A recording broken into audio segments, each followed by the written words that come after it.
കേരള സർക്കാർ നിയന്ത്രിതമായതും അല്ലാത്തതുമായ തൃക്കരിപ്പൂരിലെ മുഴുവൻ സ്ഥാപനങ്ങളും ഇനി ഹരിതചട്ടത്തിനകത്തും. മാലിന്യമുക്തം നവകേരളം ജനകീയ ക്യാമ്പയിന്റെ ഭാഗമായി നടപ്പിലാക്കിയ ഗ്രേഡിംഗ് വഴിയാണ് പഞ്ചായത്തിലെ 55-ൽ 54 സ്ഥാപനങ്ങളും A+ ഗ്രേഡ് സ്വന്തമാക്കിയത്. Bhima jewellery, old press club junction, Kasaragod. മാലിന്യമുക്തം നവകേരളം ജനകീയ ക്യാമ്പയിനിന്റെ ഭാഗമായി തൃക്കരിപ്പൂർ ഗ്രാമപഞ്ചായത്തിലെ സ്ഥാപനങ്ങളെ മുഴുവൻ ഹരിത സ്ഥാപനങ്ങളായി പ്രഖ്യാപിച്ചു.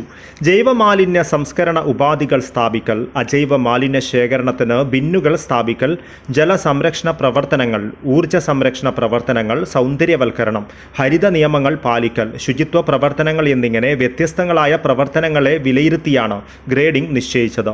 തൃക്കരിപ്പൂർ പഞ്ചായത്ത് പരിധിയിൽ 13 സംസ്ഥാന സർക്കാർ ഓഫീസുകൾ, 3 കേന്ദ്ര സർക്കാർ ഓഫീസുകൾ, ബാങ്കുകൾ ഉൾപ്പെടെ 10 ധനകാര്യ സ്ഥാപനങ്ങൾ, 2 സ്വകാര്യ ധനകാര്യ സ്ഥാപനങ്ങൾ, 2 പൊതുമേഖലാ സ്ഥാപനങ്ങൾ, 8 സഹകരണ സ്ഥാപനങ്ങൾ, 7 സർക്കാർ ആശുപത്രികൾ, 3 സ്വകാര്യ ആശുപത്രികൾ, 7 കമ്മ്യൂണിറ്റി ഹാളുകൾ എന്നിങ്ങനെ 55 സ്ഥാപനങ്ങളിലാണ് പരിശോധന നടത്തിയത്.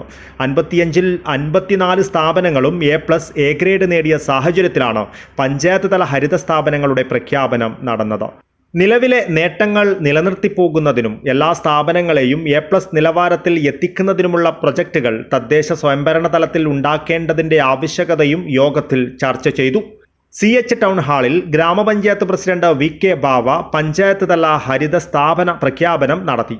ഗ്രാമപഞ്ചായത്ത് സ്ഥിരം സമിതി അധ്യക്ഷൻ ശംസുദ്ദീൻ IT ചടങ്ങിൽ അധ്യക്ഷത വഹിച്ചു. Haritha Kerala mission resource person PV Devarajan ഹരിത സ്ഥാപന പ്രഖ്യാപന റിപ്പോർട്ട് കൈമാറി. വൈസ് പ്രസിഡന്റ് EM ആനന്ദവല്ലി, സ്ഥിരം സമിതി അധ്യക്ഷ M സൗദ, പഞ്ചായത്ത് അംഗങ്ങളായ M Rajeesh Babu, E Sasidharan, panchayat secretary R Bijukumar, assistant secretary P Aravindan എന്നിവർ സംസാരിച്ചു. ശുചിത്വ പ്രതിജ്ഞയോടെയാണ് ചടങ്ങിന് തുടക്കമിട്ടത്.